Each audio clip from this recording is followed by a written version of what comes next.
성경 말씀 누가복음 2장 11절과 12절에 있는 말씀을 봉독해 올리겠습니다. 누가복음 2장 11절 12절. 오늘날 다윗의 동리에 너희를 위하여 구주가 나셨으니 곧 그리스도 주시니라. 너희가 가서 강보에 쌓여 구유에 누인 아기를 보리니 이것이 너희에게 표적이니라 하더니. 아멘. 오늘 특별히 우리 교회에서 모신 우리 양성국 목사님은 지난 주일날도 광고 말씀드린 것처럼 인도에서 오랫동안 선교 사역을 감당하셨고, 그 다음에 이제 요즘 네팔 그 힌두교 또 불교권 네팔에서 선교를 많이 하셨고, 또 그 지역에 가서 세미나도 많이 하시고, 특별히 그 황금 보자기라고 하는 아주 독특한 그 전도 방법을 통해서 많이 수고를 하시는 목사님이에요. 지난번에도 한번 잠깐 들렸다 오셨는데, 아예 오늘 우리 교회 한번 좀 오십시오. 그래서 오셨어요.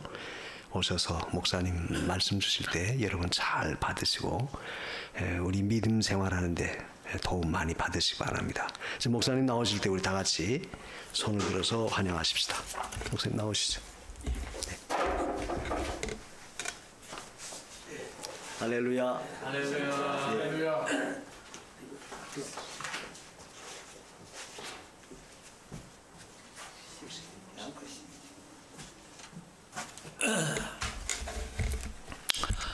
이번에 제가 이제 여기는 두 번째 같습니다.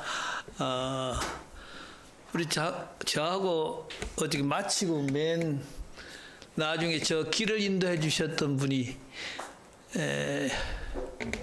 누구신가 모르겠네요. 예, 참 반갑습니다. 저는 우리 허 목사님하고 한 50여 년 이상 우리가 관여를 한 분입니다. 같은 우리 신학교 제가 동기고요. 그때 제가 이제 처음 신학교 들어왔을 때는 신앙이 별로 좀 없어가지고 좀 그렇게 했었습니다. 그때에 신앙 생활 좀 잘 안 될 때는 공부를 제대로 안 했었어요. 목회는 하면서도요. 그런데 이제 나중에 제가 한 2년 후에 이걸 말씀을 중요하구나 하는 걸 깨닫고는 그때부터 이제 하게 됐는데, 그때 이제 제일 중요했던 거는 우리 먼저 기록해 놓은 그런 노트를 이제 빌려다가 이렇게 카피를 했어요. 근데 우리 여기 허 목사님 그 노트는 카피하기가 참 좋아요. 글씨를 잘 쓰니까. 그래서 참 잘 쓰는데 쉬운데 어려운 글씨체가 있어요. 그분이 여기 혹시 이창옥 목사님 아시는가 모르겠어요. 우리보다 위에 선배신데 이창옥 목사님 글씨는 이게 글씨가 이해가 안 될 때가 많아요. 가다가 보면 막 그러면 그 노트까지도 제가 이제 가져다가 복사를 이제 자필로 이렇게 옮겨 놓은 노트가 지금도 제 서재에 가면 이렇게 쌓여져 있어요. 왜 그러냐면 그걸 버릴 수가 없거든요. 중요한 내용이기도 하고 그랬던 저였습니다. 그런데 제가 이제 목회를 한 40여 년간 이제 우리 목사님하고 비슷하게 아마도 제가 빨리 했을 것 같은데, 저는 바로 신학교 들어갈 때부터 교회를 맡아서 사역을 했으니까. 그랬는데 이제 그때 그렇게 해서 하는 가운데 있었지만 사실상 제가 전도를 제대로 못 했었어요. 여러분은 어떤지 모르겠어요. 여러분은 처음부터 전도를 열심히 했는지 모르겠습니다. 우리 목사님도 전도를 처음부터 막 이렇게 했는지 모르겠습니다만, 저는 솔직하게 40여 년간 목회를 하면서도 제 스스로 이렇게 그냥 전도지 가지고 이렇게 하는 그런 식으로는 하지만 제 마음속에서 이렇게 나타나서 전도한 적은 얼마 안 됐었어요. 그것은 바로 이 지금 제가 이 교재의 책을 황금 보자기 복음이라는 책을 사용하고 난 다음부터 저 자신이 전도를 하게 됐고 지금까지 이제 하게 된 것입니다. 그래서 오늘 제가 뭐 시간이 많지 않기 때문에 제가 뭐 제한된 시간이라서 어떻게라도 최대한 여러분에게 복음을 소개하고 다음 기회가 또 주어진다면 더 많은 교제 시간을 가졌으면 합니다. 제가 여기 또 마치고 바로 군포에 있는 네팔인 교회가 있어서 거기에 제가 또 2시부터 1시간 동안 세미나가 있어요. 그래서 이제 거기를 가려고 하니까 우리 교회에서는 멀고, 그래서 내가 이거 여기 좀 예배를 드리고 가야 되겠다 하니까 목사님이 여기 좀 오시면 이왕 오시면 좀 복음을 말씀을 전해 달라고 해서 제가 온 겁니다. 어디에 좀 뭐 부담감 갖지 마시고, 뭐 이 시간 예배 시간이라고 하지만 예배는 여러분이 뭐 다 하시는 거니까. 그러나 제가 여기에 지금 하는 거는 어떻게 하면 여러분에게 간단하게 복음을 소개할까 하는 그런 시간입니다. 자, 여기 있는 이 보자기를 이렇게 보여주고 있죠. 이 보자기 여러분 아세요? 무슨 보자기예요? 황금색 보자기죠. 이 보자기 속에는, 보자기는 뭘 할 때 씁니까? 예, 좋은 물건을 살 때 쓰잖아요.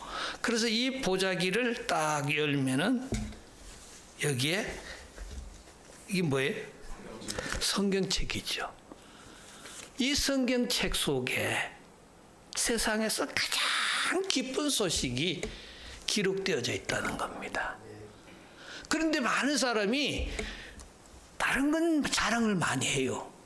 제가 어릴 때, 제가 중학교 때는 시계 자랑을 많이 했어요. 그렇잖아요?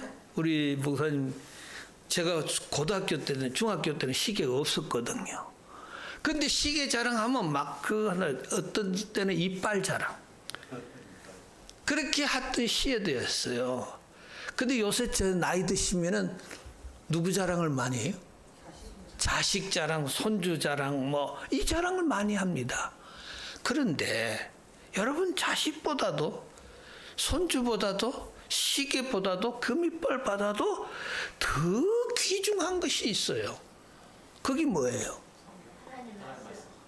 하나님의 말씀인데 그 말씀 속에 뭐가 있다는 거예요? 가장 귀한 복음이 있는 거예요. 그렇다면 여러분 한번 생각을 해보세요.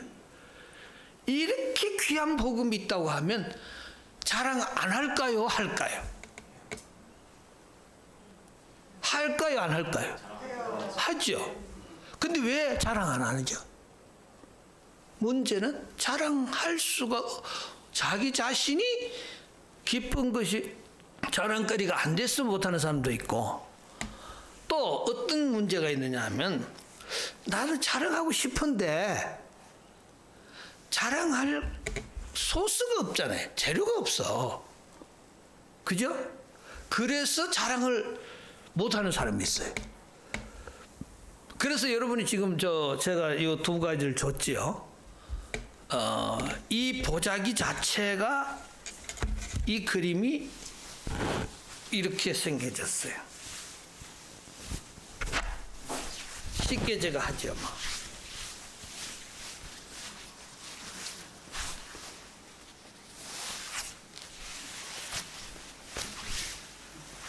이게 잘 작품이 이렇게 해서 보자기가 이렇게 되면 이렇게 궤도가 돼요. 이 그림이 어떤 그림인 줄 아세요? 성경을 여러분 읽어보신 분은 착 감이 올 거예요. 예, 요 한 앞쪽의 그림이 창세기 1장과 2장을 가르치는 내용이에요. 이 내용은 무슨 내용이냐면 내가 믿는 하나님은 이렇게 좋으신 분이다. 여러분 창세기 1장 2절을 여러분 읽으면서 하나님이 이렇게 좋으신 분이라고 감탄해 본 일 있어요? 감탄하지 못한 것은 이상한 이야기예요. 여러분 이거 하나만이라도 가지고도 하나님 찬양할 수 있어요. 내가 믿는 하나님 이렇게 좋으신 분이야. 천지만물을 엿새 동안에 천지만물을 창조하시고 엿새 동안에 창조하신 그 하나님이 우리 인간을 얼마나 사랑하셨는데, 또 하나님이 얼마나 사랑하시느냐, 에덴 동산에서 가정을 통해서 복을 주시고 이 모든 세상을 관리할 수 있도록 능력을 주신 이가 하나님이시야. 오늘날 한국에 여러분 팔자 중에 제일 좋은 팔자가 누구죠? 개팔자예요. 개팔자. 여러분 오늘날 자식은 안 낳아도 개는 기르는 사람 많아요. 그걸 개를 갖다가 자식처럼 하는 저는 절대로 좋아 안 합니다. 없으면 안다. 그 돈 가지고 아예 선교를 하면 하지. 난 개 안 키워요. 왜 그런가 하면은 원인도 하나 있기는 해요. 저 밑에 동생이 개자태 물려서 죽었습니다. 아기 때. 그것뿐만 아니라 성경을 보니까 내가 돈이 있어도 사람을 도와주면 좋지 개는 안 낳는다. 왜? 하나님이 형상대로 지음받은 인간이 귀중한 것이지 그게 뭐가 그 귀중한 거냐. 그렇게 저는 생각하고 있어요. 누가 뭐 여기서 누구가 날 보고 무슨 뭘 한다 하더라도 나는 그거 용납하지 않습니다. 왜? 하나님의 형상대로 지음받은 인간의 가치, 크든지 적든지 간에 배웠든지 못 배웠든지 몸이 불편하든 건강하든지 간에 인간의 가치가 귀중한 거예요. 자, 이 뒷면은 뭐냐 하면은 이렇게 보면 이 그림은 성경 창세기부터 요한계시록까지의 복음을 소개하는 내용입니다. 그래서 예를 들면은 이거 한 가지 하고 또 아까 이렇게 책자로 된 것도 있죠. 그 책자로 된 것도 똑같은 내용이에요. 좀 더 설명이 들어가 있는 내용이라고 볼 수 있어요. 예를 들면 설명을 못할 때 그냥 나눠주는 식으로 읽어보시라고. 그리고 그래서 이제 세 가지 전도지 방법, 이 보자기 전도, 그 다음에 아까 이렇게 생기겠죠. 이제 여러분들한테는 조그마한 전도지로 되어 있을 거예요. 이거 지금 확대한 겁니다.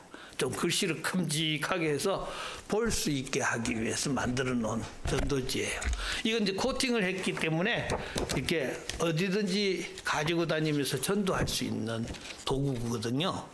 근데 이제 요것은 이제 뭐냐면은 요것에서 확대되진 4단짜리예요. 요거는 3단이라고 보면 요것은 4단짜리 전도지예요. 좀 더 확장되어져서 볼 수 있는 내용으로 되어져 있습니다. 그래서 여기 성경 구절 다 적혀져 있거든요. 그러니까 뭐 여러분들이 얼마든지 예수 믿는 게 좋다. 자, 그럼 간단하게 제가 이걸 가지고 소개를 하면은 이게 창세기 1장 2장이라 그랬잖아요. 그죠?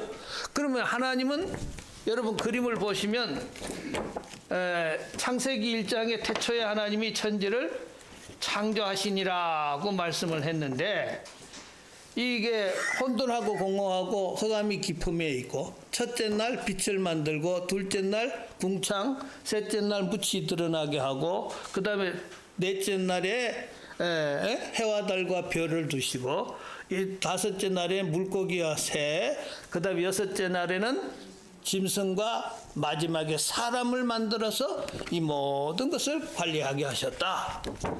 그리고 난 다음에 뭐냐, 에덴 동산을 만들어서 여기 에덴 동산에 여기에 4개의 나무를 해놨죠. 밑에는 이게 하천임 이렇게 4번 이렇게 해놓은 거는 강을 말하는 것이고, 그리고 이제 여기 첫째 나무는 아름다운 나무, 두 번째 나무는 먹기에 좋은 열매 맺는 나무. 세 번째 위의 나무는 생명나무. 그 다음에 네 번째는 선악을 알게 하는 나무다. 그래서 아담을 만들어서 하나님이 뭔 나무를 먹지 못하게 했어요? 선악을 알게 하는 나무의 열매는 먹지 마라. 먹는 날에는 정령 죽으리라. 그렇게 하셨어요. 그리고 난 뒤에 혼자 사는 게 좋아요, 안 좋아요? 좋지 않으니까 누구를? 돕는 배필로 하와를 만들어서 복되게 살아가도록 가정을 만들었었다. 둘이 아담 에덴 동산에서 부부가 살 때 옷 입고 살았어요? 옷 벗고 살았어요? 벗고 살았는데 그 벗고 산 게 죄요, 죄가 아니요? 아니죠. 지금도 그럼 부부가 벗고 사는 게 죄요, 죄가 아니요? 어떻게 결혼하셨어요? 예, 벗고 사는 게 죄요, 죄가 아니요? 죄가 아니죠. 근데 왜 어떤 사람은 부끄러워해요? 부부 사이는 벗은 것은 죄가 아니에요. 성경에도. 지금도 마찬가지요. 그런데 만약에 남자와 여자가 벗고 있으면 돼요, 안 돼요? 안 되죠. 그건 부끄러움이에요. 그런데 성경은 이렇게 행복하게 살게요. 또 어떻게 했냐? 그들에게 하나님은 그렇게 벌거벗은 그들에게 축복을 주셨어요. 그들에게 복을 주셨는데 생육하고 번성하고 땅에 충만하고 땅을 정복하고 다스려 나가라. 여러분, 하나님이 복 주시는 가정을 통해서 이 세상이 복되게 되는 겁니다. 세상 사람이 말할 때면은 어떤 사람이 돈 가지고 뭐 어떤 지식이 많아서 모든 것을 통해서 이 세상이 좋아지는 것 같지만 그건 절대로 그렇지 않아요. 하나님이 복을 주셔야 되는 거예요. 저는 그래서 가정이 복을 통해서 하나님이 정당한 부부, 하나님이 복 주시는 그 부부를 통해서 이루어진 가정을 통해서 오늘날 세계가 이렇게 이루어 나가는 것이지, 여러분 세상의 물질을 통해서 이 세상이 이루어져 나가는 게 아니라는 걸 알아야 돼요. 그런데 오늘 많은 사람들은 뭡니까? 돈만 있으면 되고 물질만 있으면 된다고 생각하는데 그건 다 거짓말이에요. 왜? 돈이 여러분이 복을 주는 게 아니고 세상을 복되게 하는 게 아니기 때문에. 지식이 많다고 복되게 하는 게 아니에요. 중요한 것은 가정이 복돼야 되는 거예요. 여러분, 부부가 행복하면 자녀가 행복합니다. 아멘이요? 아무리 돈이 있고 아무리 능력 있고 뭐가 있어도 부부가 행복하지 않으면 자녀들은 불안한 거예요. 여러분, 부잣집에 자녀들이 행복한 것 같아요? 겉으로는 볼 때는 행복한 것 같지만 속으로는 얼마나 문제야 사람도 많습니다. 그렇다고 해서 부자가 나쁘다는 건 아니에요. 그러나 중요한 것은 부자이든 가난한 자이든 간에 부부가 행복해요. 여기 우리 목사님 자녀분들이 다 있으니까 우리 여러분들은 어때요? 우리 목사님을 통해서 목사님이 돈 많이 줘요? 뭐 유산 많이 남겨줘요? 없죠? 저도 우리 목사님처럼 저도 자녀들에게 유산 한 번 남겨주질 않았어요. 저는 1년 만에 돈 하나도 없는 사람이 3명이 다 결혼을 3명이 한 해 다 했어요. 2월달, 6월달, 2월, 5월, 8월인가 하여튼 3일 뭐 한 해 다 했는데 계획도 없이 갑자기 해가지고 안 가려고 했던 결혼도 안 하려고 했던 애들이 갑자기 한 해 다 가버렸었어요. 그렇다고 돈이 있어 한 것도 아닌데. 근데 지금도 이제 저는 손주가 5이거든요. 뭐 그래도 지금 다 자기 집 그래도 가지고 살고 있어요. 그기만 해도 감사하잖아요. 제가 집 하나 사준 일도 없는데 하나님이 다 해주신 것 같아요. 저도 집이 없었거든요. 은퇴하기 전에는 집이 없었어요. 근데 하나님이 은퇴하면서 어떻게 하나님이 마련해 주어가 지금 살고 있습니다. 근데 왜 하나님이 하시면 되는 거잖아요. 우리가 노력해서 되는 게 하나지. 하나님이 하시면 얼마든지 할 수 있는 거예요. 그렇기 때문에 제가 지금 이 일을 하고 있는데, 저는 2016년도부터 우리 목사님은 보니까 외국에 나간 그 일은 선배요. 중국으로 가셨잖아요. 그죠? 근데 나는 중국을 한 번도 못 가봤거든요. 중국을 처음에는 네팔 갔다 오니까 중국 가시자고 그러는데 중국을 못 갔어요. 우리 교인들이 가만히 눈치를 보니까 2016년도에 제가 네팔을 갔다 왔는데, 처음 네팔 이제 집회하려고 갔다 오니까 그 가서 네팔 구경 좀 하고 왔어요. 처음에는. 왜 그러냐면 내가 네팔을 2번 가겠어요?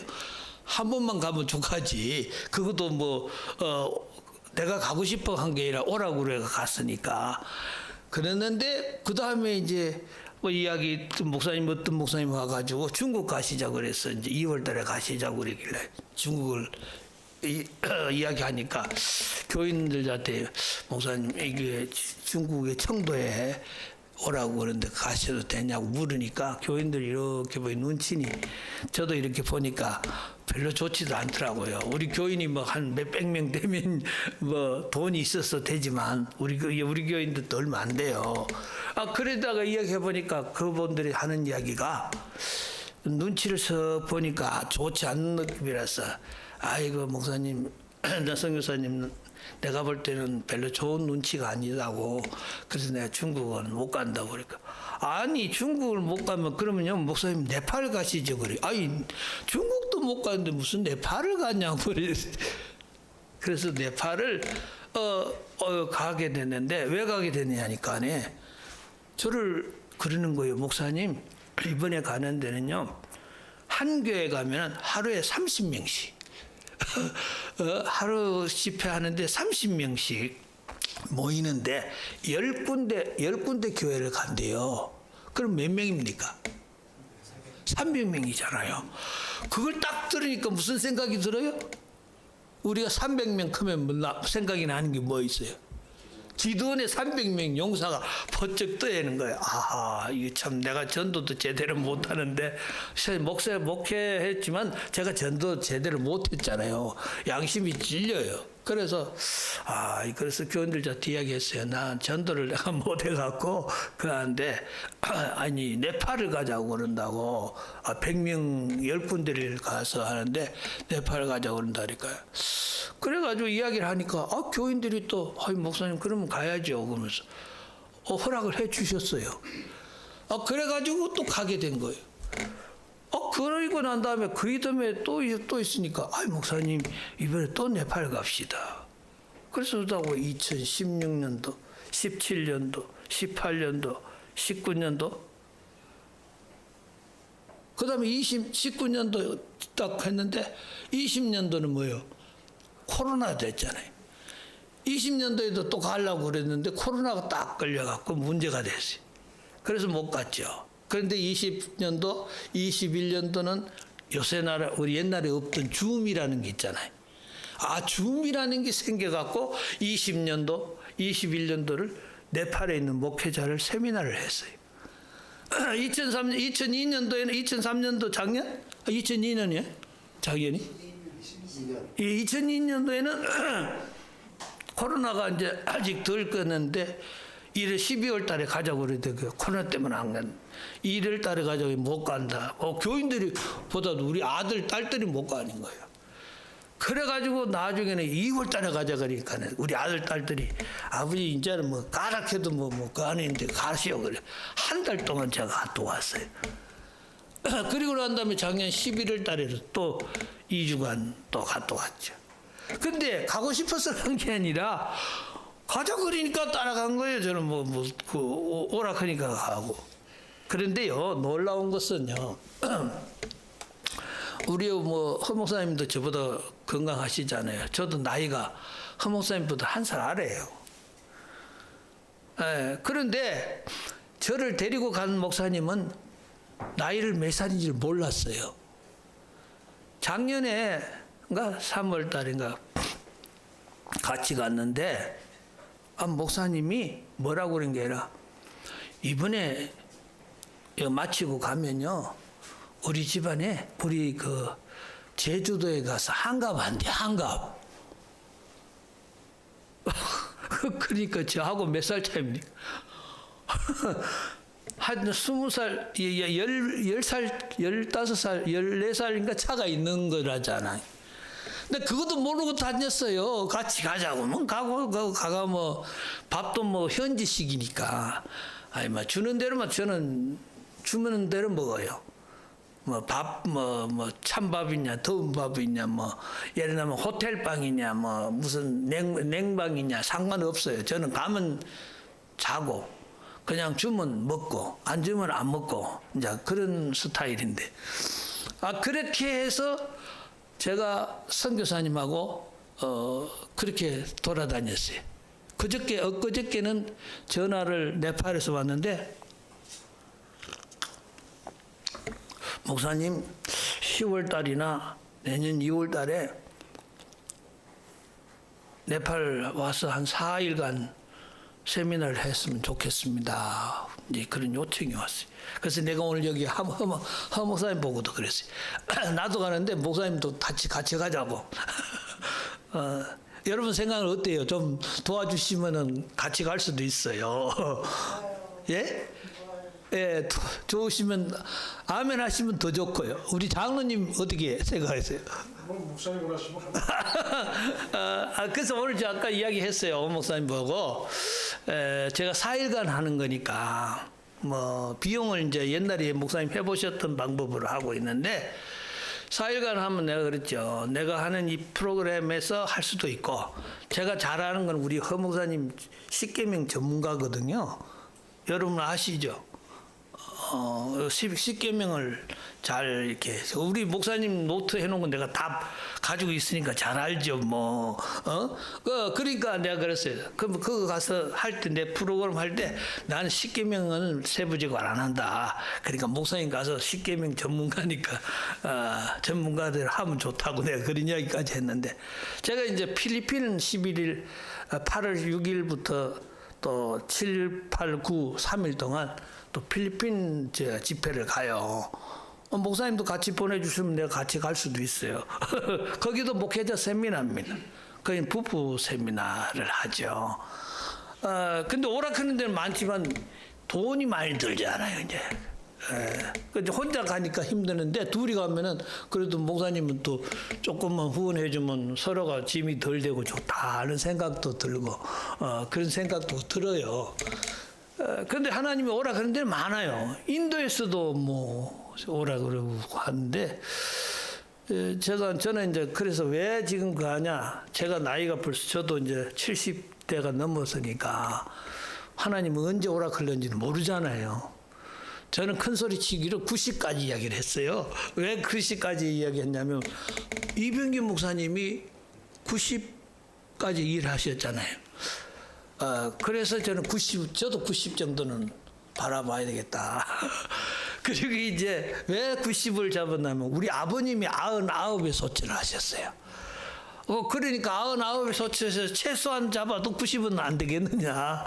하나님이 쓰시면 그렇게 할 거다. 그렇게 저는 믿어요. 근데 그러니까 지금이 가장 뭡니까? 젊을 때잖아요.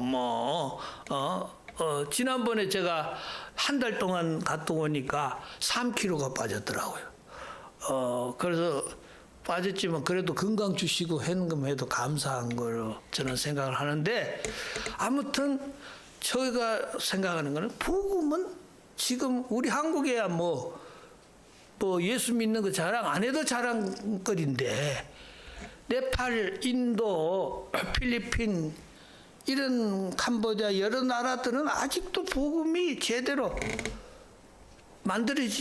듣지도 못한 사람이 많잖아요. 제가 이 교재를 만들었는데 10개언어로 만들어져 있어요. 지금 10개국 언어로 성경을 다 이렇게 해놓은 것이. 그렇기 때문에 언제든지 어디라도 오라고 하면은 가서 전할 수 있는 건 복음이잖아요. 저만 전하는 복음이 아니라 여러분도 전할 수 있는 복음이거든요. 또 여러분들이 이제 만약 함께 복음 현장에 한번 같이 목사님 뭘 하나 하고 우리 장로님이나 또 뭐 집사님들이 우리 저 시차를 하려고 하면은 또 같이 가서 할 수도 있죠. 제가 처음 2016년도에는 제가 해외 이제 개인적으로 갔는데 뭐 한 번도 안 가본 네팔을 자매님 2분하고 저하고 셋이를 갔어요. 그 턱에 제가 네팔 구경을 한 바퀴 돌았어요. 왜 그러냐면 두 분 자매를 갔는데 나는 강의만 하고 와도 되잖아요. 그런데 자매들 2분을 갔는데 이분들은 그냥 따라갔는데 그냥 올 수 없잖아요. 그래서 제가 구경 한번 이왕 오면서 투어를 하자고. 그때 지진 났을 때예요. 그래서 지진 났는 데니까 현장도 한번 가보고 구경하고 이제 왔는데 그렇게 해서 이제 갔다 온 일도 있어요. 아무튼 복음은 모든 세상 사람이 들어야 할 것이라는 거죠. 자, 그러면 제가 이 이야기를 하다가 보니 너무 많이 시간이 갔는데 복음을 제대로 소개 안 하고 그냥 제 이야기만 갔습니다. 자, 지금부터 복음을 간단하게 소개를 할게요. 자, 그러면 우리가 누가복음 2장 10절에서 11절에 여러분이 가장 복음이라는 말이 있어요, 없어요?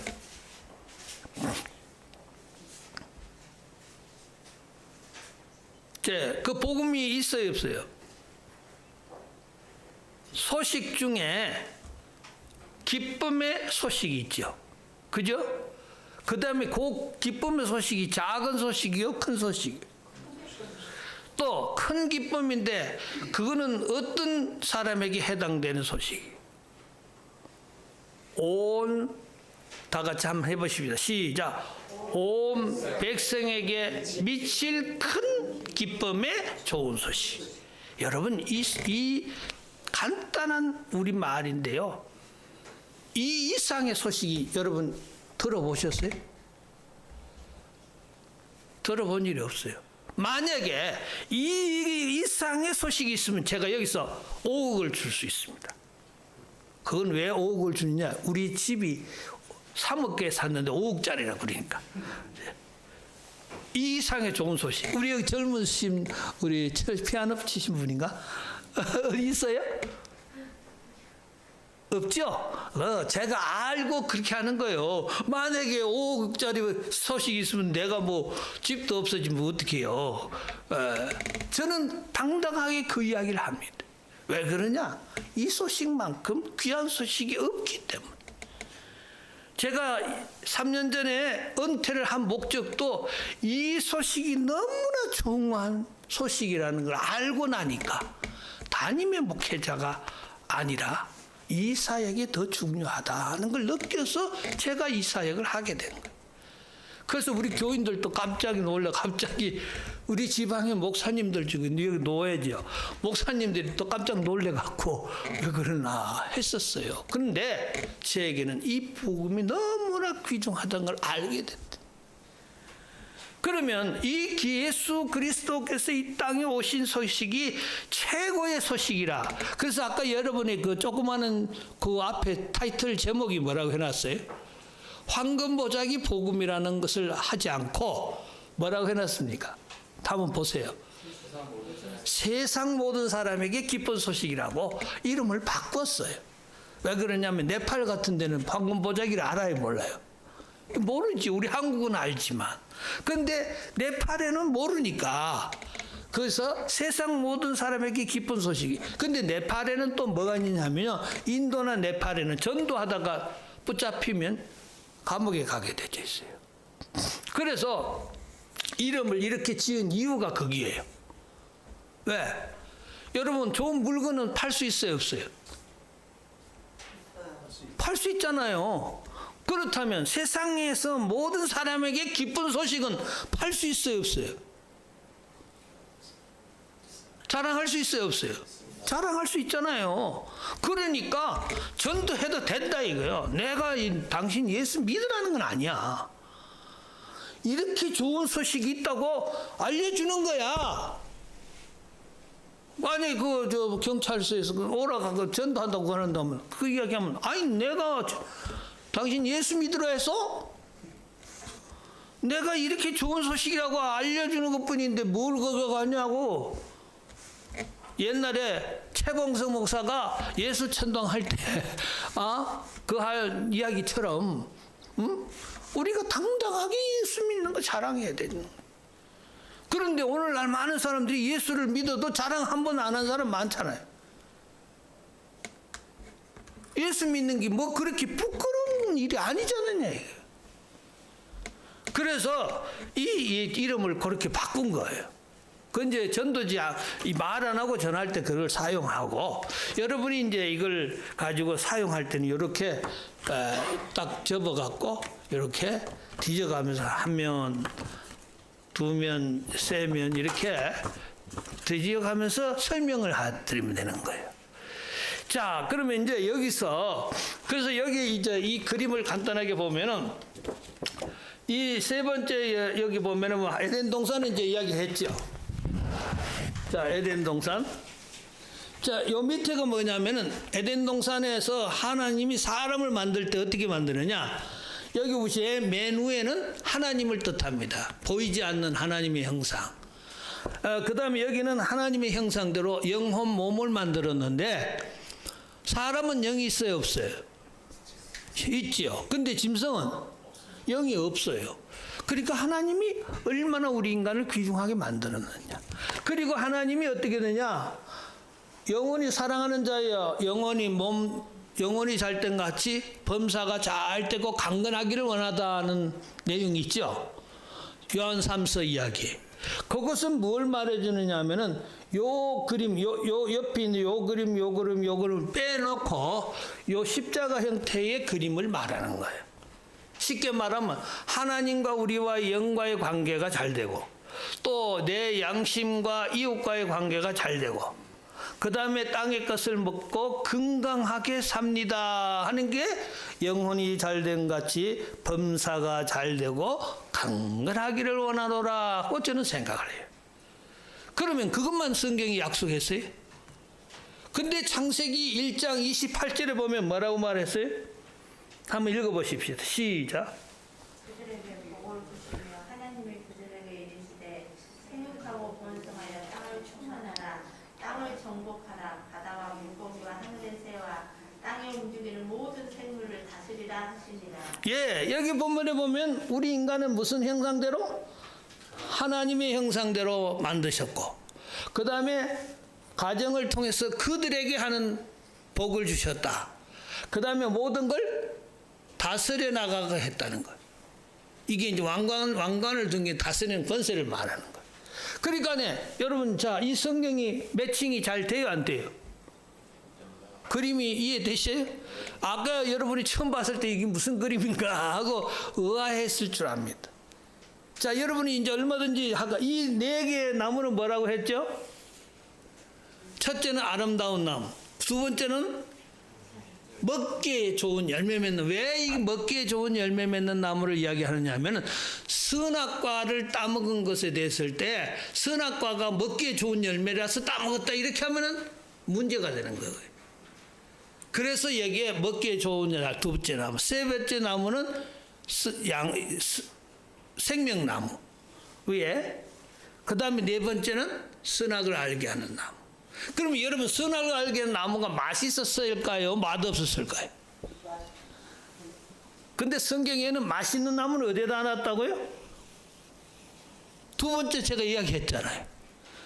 만약에 하나님이 선악과가 맛있는 열매였다면 하나님은 좋은 거는 다 우리한테, 다 좋지 않는 거는 주고 맨 맛있는 거는 꼬불쳐 놓은 사람, 감춰 놓은 사람이에요.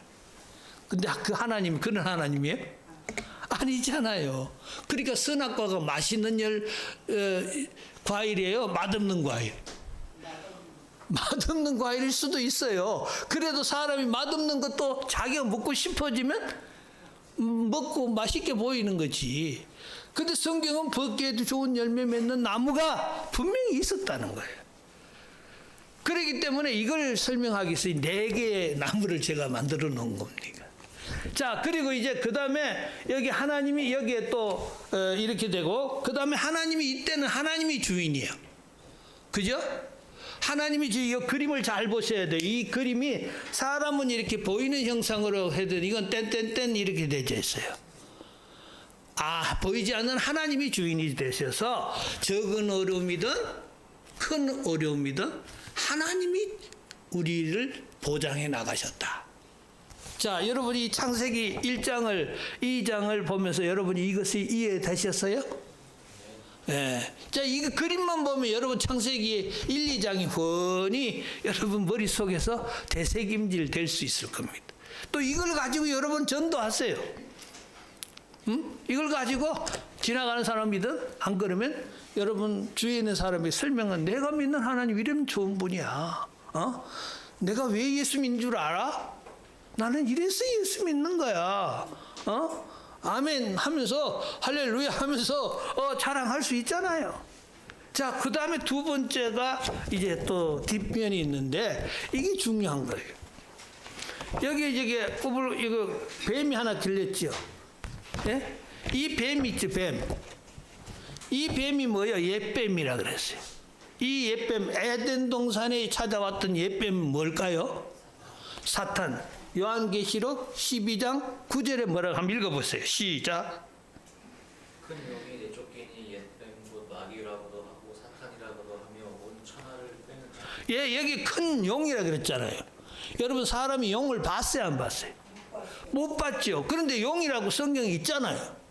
그러니까 이 사탄의 표상이 용이라는 거예요. 뱀이라는 거예요.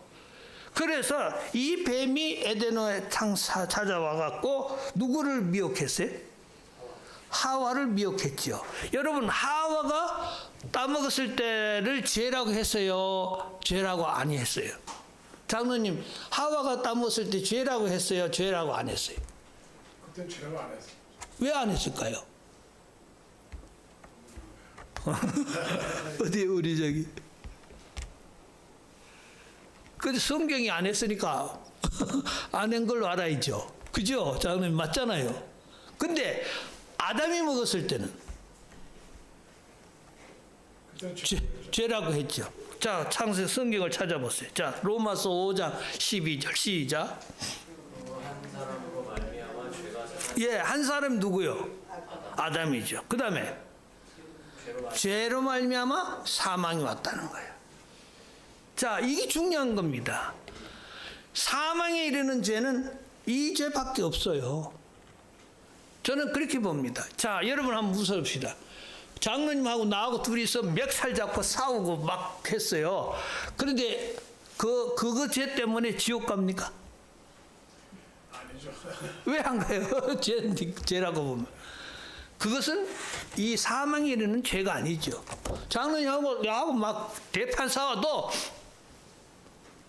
전 끝나고 난 다음에 커피 터져가면서 장로님 오늘 참 죄송합니다. 우리 또 미안합니다. 우리 합시다. 그러면 그 다음부터 아무것도 아니에요. 그 하나님이 관여 안 해요. 그거까지 관여할 필요가 뭐가 있겠어 하나님이. 그런데 여기에 이 아담의 죄는 너무나 큰 죄예요. 사망에 이르는 죄. 자, 그 다음에 이 죄 때문에 문제가 생겨졌는데 이 문제로부터 시작해서 영에 속한 사람과 육에 속한 사람이 생겨져요. 자, 그러면 여러분 영에 속한 사람하고 육에 속한 사람을 뭘 가지고 구분을 합니까?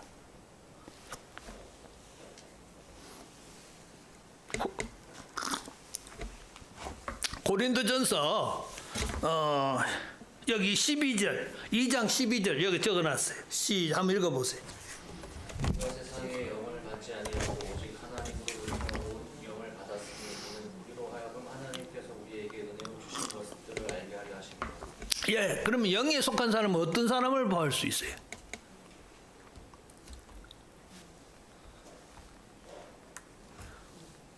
영에 속한 사람은 2장 12절에 하나님께서 우리에게 다 같이 따르면 하나님께서 우리에게 은혜로 주신 것들을 알게 하려 하십니다. 은혜로 주신 것들을 알게 하려 하십니다. 자, 여러분 한번 생각해보세요. 영에 속한 사람은 하나님이 은혜가 뭐예요? 거저 주시는 거잖아요. 하나님이 우리에게 주신 거저 주시는 그걸 많이 아는 사람이에요. 여러분 교회 생활 잘하려고 하면 딴 거 필요가 없어요. 하나님의 거저 주시는 은혜의 것들만 알면 신앙생활 하지 말라 해도 해요. 그런데 하나님의 주시는 은혜의 것들을 모르는 사람은 이건 문제가 큰 거예요. 사고 치는 거예요. 자 보세요. 그 다음에 14절을 한번 보세요. 시작. 육에 속한 사람은 성령의 일들을 받지 아니하나니 이는 그것들이 속해 보입니다. 예, 여기 육에 속한 사람은 하나님의 성령의 일들을 받지 않는다. 성령의 일을 받지 않는 게 뭐요? 말씀을 받지 않는 거잖아요. 그리고 또 이 사람들은 성경 말씀이 또 하나님의 성령이 역사하시는 복음을 믿음으로 구원받게 하는 이 은혜도 모든 것을 어리석게 보잖아요. 여러분 세상에 하면 사람은 자기 노력하고 열심을 다하고 뭐 공을 들이고 하면은 뭔가 가치가 있어 보이는데 그렇지 않는 건 가치롭게 생각하지 않잖아요. 그런데 성령의 일들을 안 받아들이는 사람이요. 그러니까 여러분 교회 생활, 신앙 생활 잘 하려고 하면은 딴 게 중요한 게 아니요. 이 은혜의 것들을 많이 알게 되면은 자동적으로 신앙 생활 잘 하게 되어 있어요. 여러분 예수 믿는 것도 은혜로 구원받았지 돈 받고 여러분이 뭐 은사 받아갖고 뭐 그게 아니요. 저는 제가 집회를 이렇게 많이 하고 되지만 은사 그런 걸 별로 좋아 안 해요. 또 하나님이 기도하라 그러면 기도해 주려고 하면 하긴 하지만 일부러 기도해 줘. 집회하다가 뭐 일부러 이렇게 기도해 줘야 된다. 저는 안 해줘요. 지난번에 가니까 어떤 목사님 우리 목사님이 목사님이 기도하면은 애들 잘 아기를 어떤 사람을 아기를 낳게 하는 그런 일이 있다고. 아이고 목사님 이 집에는 아기가 있었으면 좋겠는데 그 나보고 가가 그 기도를 해주라고 그러는 거예요. 그래서 난 안 해요. 그거. 자기가 또 요청하면 또 어쩔 수가 없지만 그거는 안 한다고. 저는 또 뭐 해달라 그러는 그거 잘 안 해요. 말씀은 가르쳐 주지만 자발적으로 신앙생활 하도록 만드는 건 하지만 인위적으로 만들어서 하는 건 안 해요. 그런데 하나님이 또 우리 목사님이 잘 소개하는 거는 제가 그 믿음의 아들 되는 디모데가 5년 동안 아기를 못 낳았대. 근데 하나님께 이제 어떻게 하다가 이제 부부를 갖다 놓고 교육하고 이제 기도해 줬는데 아기가 생겼어요. 애쓰더라고 지금 커서 그런데 또 그 친척 중에 한 분이 또 아기를 못 낳는데 부부가 그 세미나 하기 전에 찾아왔더라고요. 장어를 잡아와 가지고 그래서 둘이 앉혀놓고 복음 세미나를 했지요. 그리고 이제 기도해두고 했더니 거기서도 하나님이 아기를 갖게 해주셨어요. 그러니까 우리 날 데리고 가는 목사님이 그걸 보고 그러는지 나보고 자꾸 기도해 주라고 그러는. 난 그런 거 안 해. 왜? 내가 할 거는 복음이잖아요.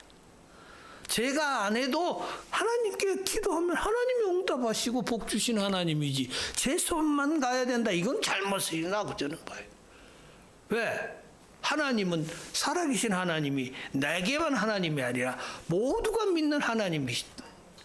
그렇기 때문에 저는 그래서 교회가 크고 작고 상관을 안 해요. 큰 교회면 뭐야, 작은 교회면 뭐야. 사실상 작은 교회가 더 어렵습니다. 저는 작은 교회를 참 목회자들을 존경해요. 큰 교회 목사님 오면 별로 나는 그들도 보지를 안 해요. 왜? 저는 다 대우받잖아요. 여러분 개척교회 옛날에 우리 교단 제 교회에 보면은 지하교회에서 계속 했는데 지하교회에서 냄새나는 그 교회가 벗어나는 걸 못 봤거든요. 그럴 때 저분은 얼마나 나는 그때 그런 교회가 아니었단 말이에요. 목사님도 알지만은 그런 교회지만 저는 그 교회 목사님 대단하시다. 저 냄새 나는데 그 목회할 때 얼마나 어렵겠어요. 사람이 누가 부흥 안 하고 싶은 사람이 어디 있겠습니까? 장로님 안 그러세요? 다 그 마음은 있어요. 누가 안 되고 싶어서 안 하나요? 그렇지만 그 적은 교회도 하나님의 교제하느냐. 건물은 아무리 좋고 해봐야 그건 건물이지 교회가 아니잖아요. 한 생명이 교회인데 그 교회가 교회지 교인 수 많다고 큰 소리 치고 목에 힘주고 이간다고 저는 그런 사람들 별로 좋아 안 해요. 그래서 저는 옛날부터 큰 교회라고 해가지고 급싱거리는 형태가 없어요. 그냥 주는 큰 교회 하는 거지 뭐 짱짜리 하는 뭐 그거지 별로 관심이 없어요. 왜 그러냐? 하나님이 보실 때는 그게 정상적이라는 거예요. 자, 그 다음에 자꾸 시간이 가니까 자 그런데 죄는 나무와 같아요. 예? 나무와 같아가지고 보이는 나무에는 뭐가 있어요? 보이지 않는 부분이 있고 보이는 부분이 있잖아요. 그래서 여기 옆에 이제 최초의 인간이 선악과를 먹음으로 인간에게 불안이 오고 불화가 오고 고통 사망이 오고 자존감과 가정이 파괴되고 물질의 노예가 된다 그랬어요. 이걸 여러분에게 다 설명을 하려고 하면 안 되니까 이게 뭐가 막혀졌어요? 관계가 막혀졌잖아요. 누구 관계? 하나님과 양심과 이웃과 땅의 것을 먹는 관계가 막혀지는 이게 죄로 인해서 된 거라 이거예요. 그런데 이 중에서 가장 큰 죄 문제가 뭐냐면은 하나님과 우리와의 영과의 관계의 죄가 문제다. 이 죄 문제가 뭐라고요? 사망이라는 거예요. 여러분, 예수님이 십자가에 피 흘리신 죄값은 어느 것에서 해당되는 겁니까? 장로님. 오늘 우리 장로님한테 제가 질문한 거 장로님 이해해 주세요. 예. 우리 죄에 예. 죄를 갖다가 예수님 십자가에 보일러 쉽게 묻는 것이 그것이 이제 예수님의 뜻이고 또 우리가 구원받는 것이죠. 예, 그 죄가 여기 있는 죄에 대한 여기 지금 설명해 놓은 그림의 어느 부분인가를 제가 이야기를 드려요. 다른 분들도 한번 보세요.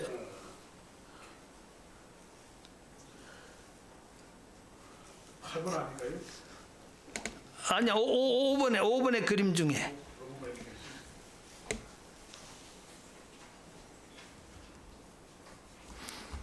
5번 안에 그림 중에 우리 저기 선생님 위에 빨간색으로 표시된 그림. 그 부분만 그러니까 이게 중요한 겁니다. 하나님과 우리와의 영과의 관계의 죄를 말하는 거예요. 이 죄로 말미암아 뭐가 왔다 그랬어요? 사망이 왔다는 거예요. 자살하고 뭐 원수 맺고 이런 거는 우리 인간 세상을 살아갈 때 있을 수 있는 일이야. 그죠? 근데 이 죄에 대해서는 예수님이 피 흘릴 필요가 있어요, 없어요? 피 흘릴 필요가 없는 거예요. 우리는 우리끼리 해결하면 되잖아요. 그렇잖아요. 그거 예수님이 그 보혈의 피가 거기 필요한 게 뭐가 있어요? 아무 필요가 없는 거예요. 문제가 있으면 우리끼리 해결하면 돼요. 양심에 문제가 있으면 자백할 것 있으면 자백하고 서로 용서할 것 있으면 용서하고 이러면 되는 거지. 그래서 여기 중요하다. 그 다음에 여기 거꾸로 된 그림 있죠? 이거는 이제 육에 속한 사람. 아까 육에 속한 사람에도 영에 속한 사람 여기 저 그림이 있는데 여기 4개 있죠? 4개 중에 영에 속한 사람들 중에도 육신에 속한 사람, 어린아이, 영적인 어린아이, 육에 속한 사람 중에 요 짐승 같은 사람, 요 짐승하고 표식이 달라요, 색깔이. 그죠? 요거는 사람을 말하는 짐승 같은 사람을 말하는 거고, 이 앞에서 쭉 했던 거는 파랗게 칠해놓은 거는 짐승을 말하는 거예요.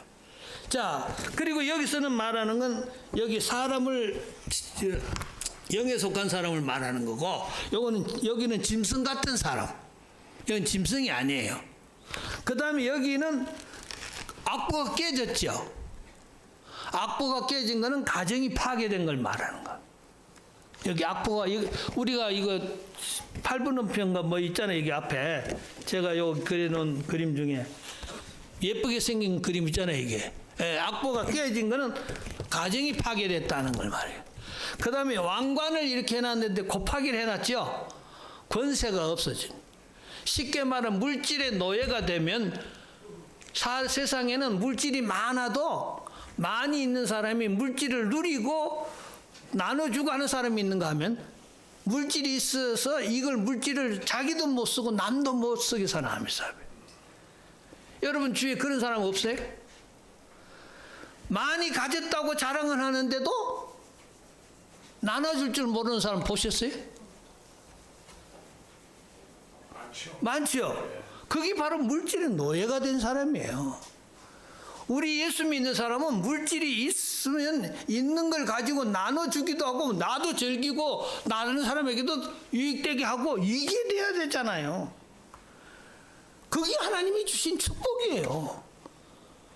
실컷 모아놨다가 자기는 못 쓰고 남겨놓고 가니까 그걸 가지고 더 나쁜 짓 하는 사람들이 얼마나 많아요.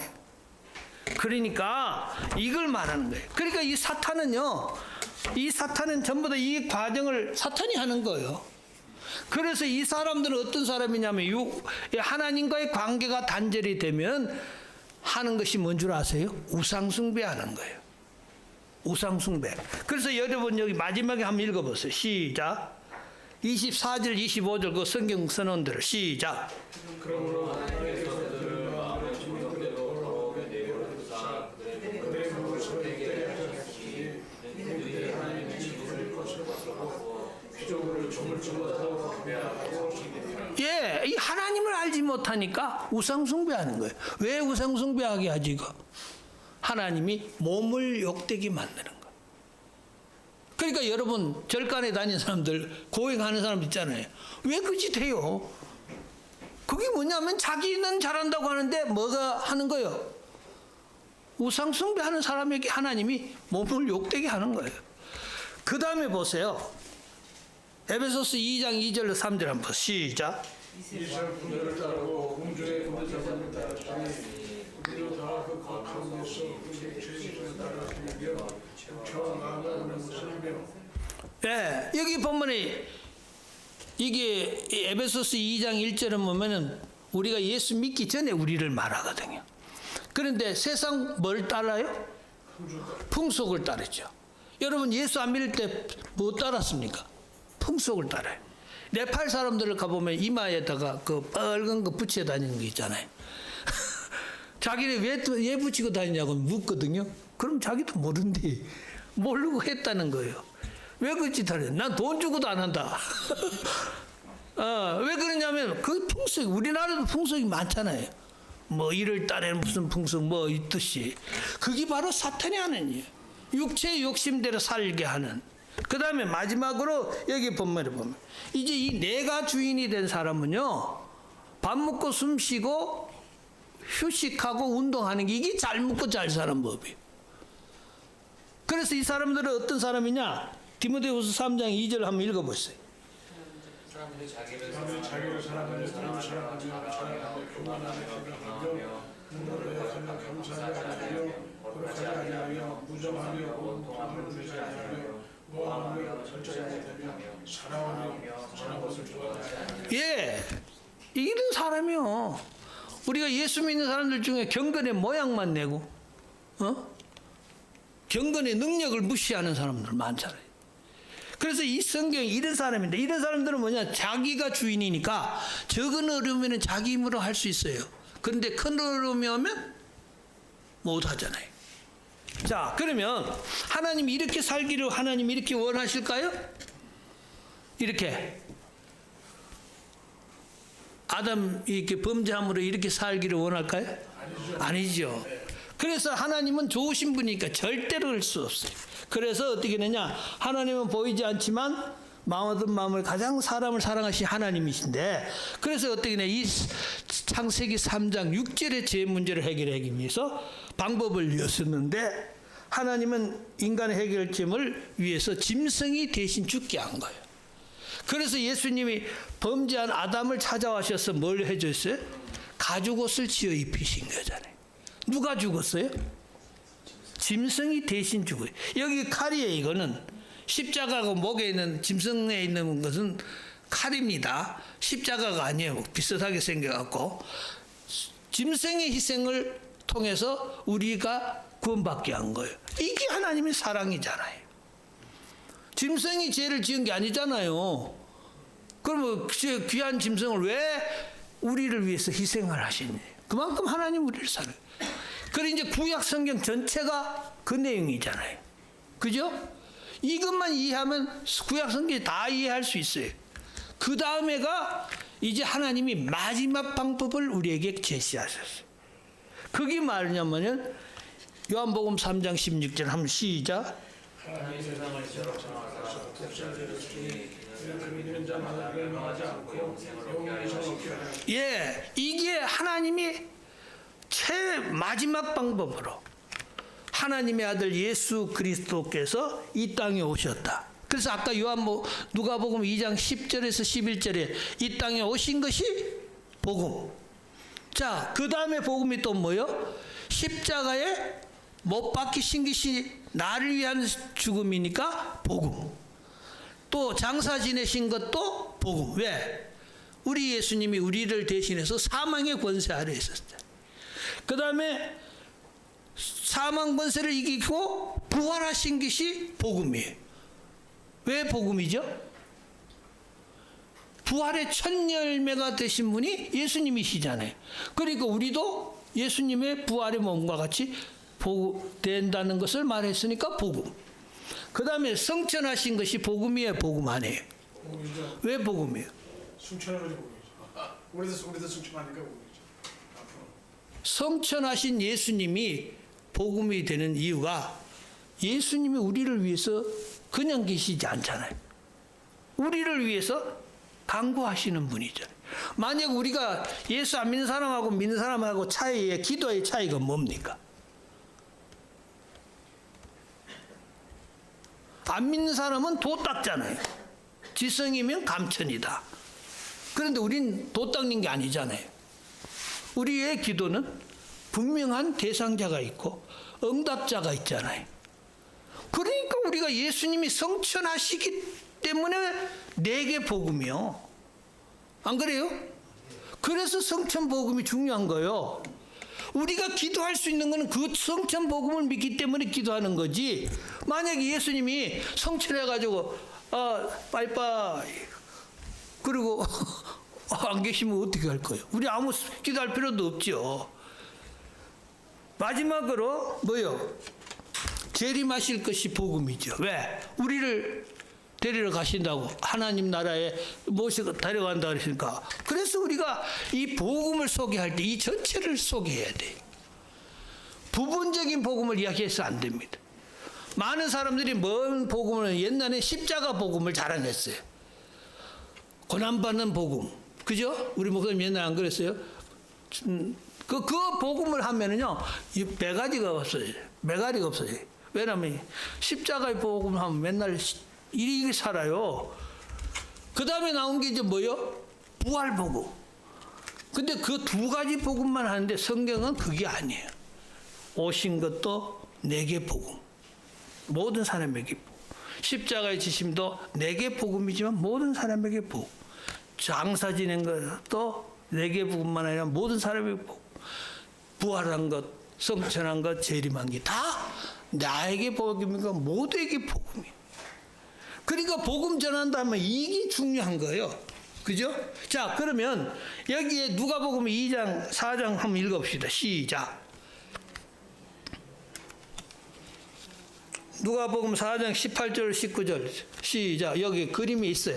내 성령이 내게 임하셨으니 가난한 자에게 복음을 전하게 하시고 내게 기름기를 부으시고 나를 보내사 모든 자에게 자유를 눈먼 자에게 다시 보게 함을 전파하며 눌린 자를 자유롭게 하고 주의 은혜의 해를 전파하게 하려 하심이라 하였더라. 네, 여기에 본문을 보면 예수님이 이것은 오신 목적을 이야기하는데 첫째는 가난한 자에게 복음을 전파한다는 거예요. 여러분, 가난한 자에게 복음은 부자 되는 거잖아요. 그죠? 예수님이 가난하게 된 거는 왜 가난하게 되셨어요?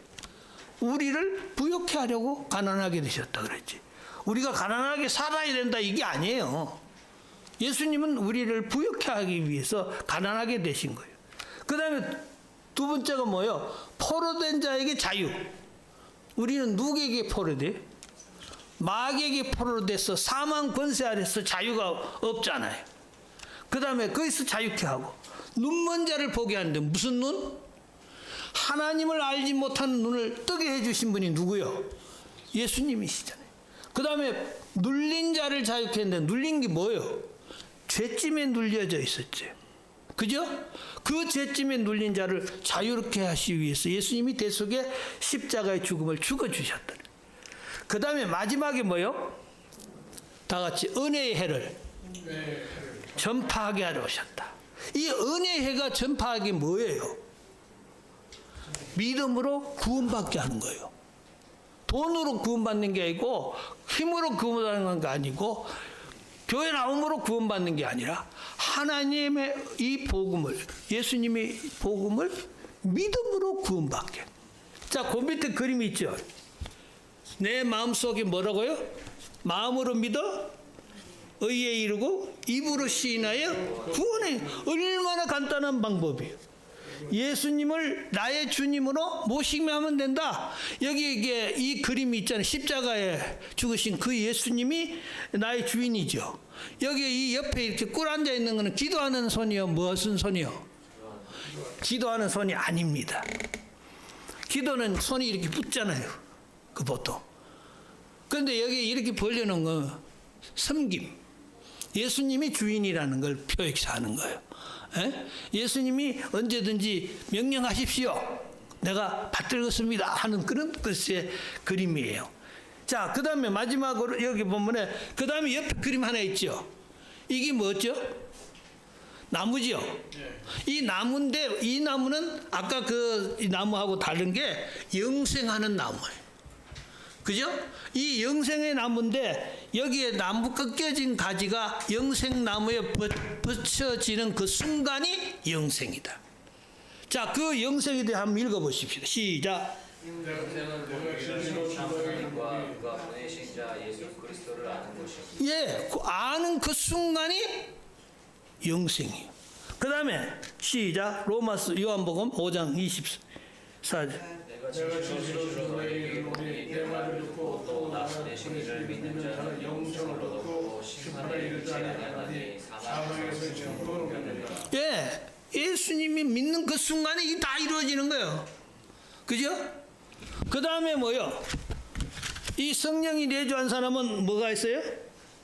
시작. 로마서 8장 14절. 그를 하나님의 영으로 인도함 받은 사람은 그 하나님의 아들이라. 너희는 나 다시 무서워하는 종의 영을 받지 아니하고 양자의 영을 받음으로 우리가 아버지라고 부르는. 예, 하나님을 아버지라고 부르는 거예요. 여러분, 천국은 누가 갑니까? 하나님의 자녀가. 자녀가 가잖아요. 하나님 아빠를 부르는 사람이 천국 가는 거지 돈 있다고 가는 게 아니잖아요. 이게 은혜의 복음이요. 많은 사람이 은혜의 복음은 말을 하면서도 은혜의 복음을 복음으로 살 생각하지 않는 사람이 많아요. 신앙생활이 그래서 문제가 되는 거예요. 자, 그 다음에 한번 읽읍시다. 시작. 성령이 내주하신 자에게는 예배자가 되게 하고 말씀대로 순종할 때 평안, 화목, 섬기는 자가 되게 하고 가정과 물권을 회복하게 한다. 이 설명은 여러분이 이제 더 필요한 건 나중에 하더라도 대충 요 정도로. 그 다음에 성령이 예수 그리스도를 믿는 자의 심령에 대하여 하나님의 말씀을 향해 양심 먹고 항상 하나님께 기도하고 모이며 예배와 순종 안에 교제를 붙여주면 은혜와 복을 전파하며 성경의 삶을 살아. 예, 우리가 섬김의 삶을 살아야 돼. 교회의 어떤 문제는 섬김입니다. 그 다음에 마지막으로 예수 그리스도를 믿고 성령의 주인이 되는 사람은 끝까지 성령의 함께 하심으로 나가지 않는. 예, 우리의 삶의 중심은 누구요? 성령이 주인이요. 그러니까 예수 믿는 게 힘들어요? 어려워요? 자, 물어보겠습니다. 예수 믿는 것만큼 가장 쉬운 방법은 예수 믿는 거예요. 제가 이걸 여러분에게 질문을 먼저 안 드렸는데 제가 처음 강의할 때마다 항상 하는 게 있어요.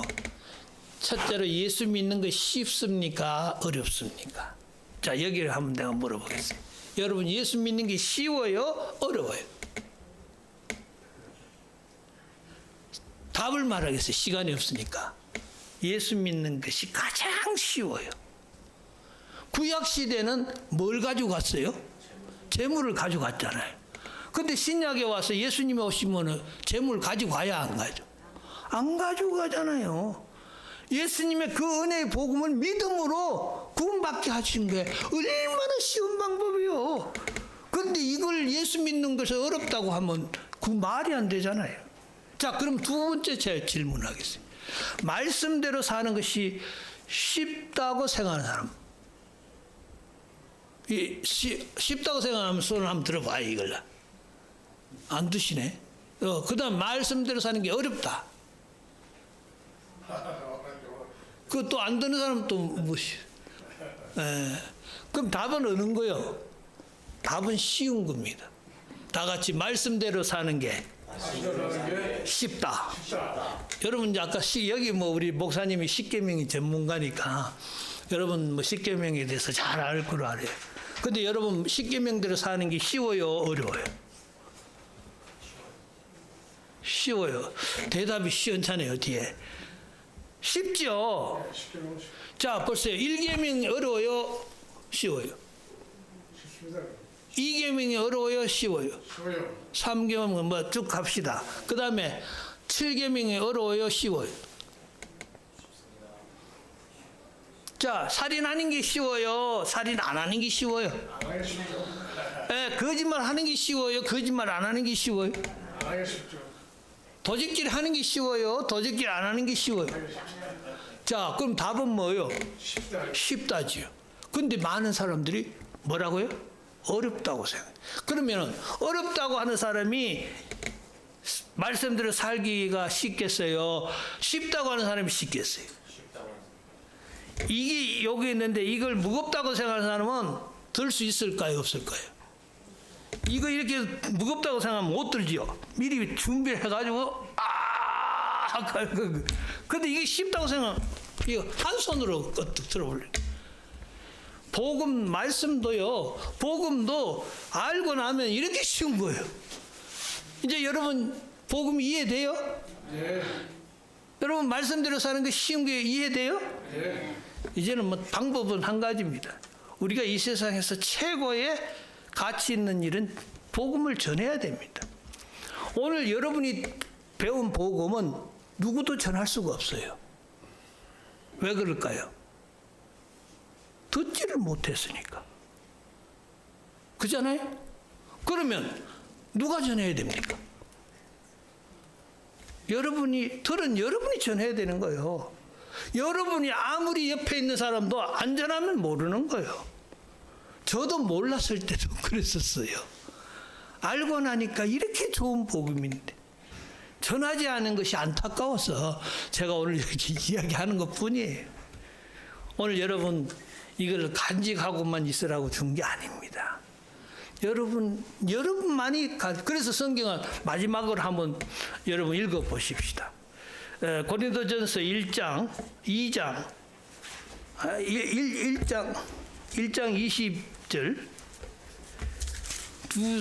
두 성경 구절을 좀 이야기하겠어요.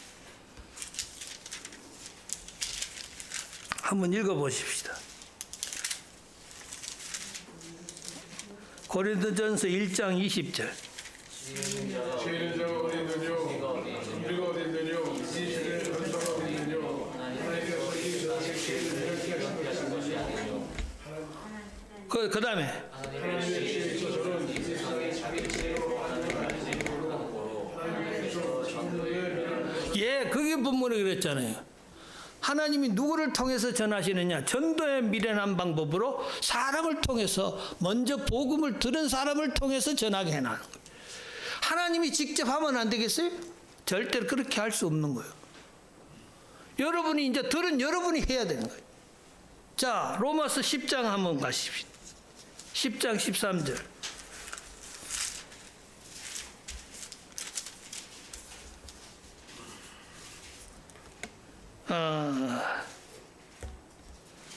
예, 10장 13, 14절 한번 읽어봅시다. 저기 15절까지. 누구든지 주의 이름을 부르는 자는 구원을 얻으리라.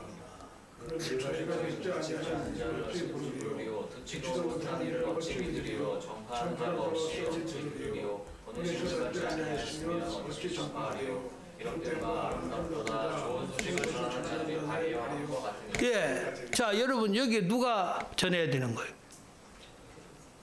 복음을 받은 사람이 전해야 되지. 복음을 받은 사람이 안 전하면 누구도 하나님도 못하는 일이에요. 그래서 전도자를 세우는 거예요. 우리 교회가 이 교회가 해야 할 일은 여러분이 복음을 전하는 거예요. 교회가 존재하는 가치가 거기 있잖아요. 건물이 아무리 삐까삐까한 거 필요 그게 중요한 게 아니라 여러분 자체가 중요한 거예요. 여러분이 복음을 전하면 하나님 앞에 가면 상급이 되지만 여러분 교회도 좋고 모든 게 좋아지는 거지만 여러분이 안 전하면 누구도 전할 사람이 없어요. 그러니까 오늘 이 성경 구절 이 복음의 전도에 대한 것도 여러 가지 있는데 다른 부차적인 거는 또 다음 기회가 주어지면 제가 또 시간을 해서 드릴 수가 있는데 간단하게 오늘 이 정도로 제가 소개해 드리는 것입니다. 그래서 여기에 이렇게 성령 우리 믿는 사람이네 성령이 주인이 되셔서 사는 거예요. 그러니까 우리 예수 믿는 사람은 걱정 필요 없어요. 자녀도 하나님이 책임져 주시면 되잖아요. 우리가 하려고 하니까 안 되지. 모든 것 하나님이 나의 노후도 하나님이 책임져 주시면 되는 거예요. 그래서 우리가 이 믿음으로 살으셔야 된다고 저는 믿습니다.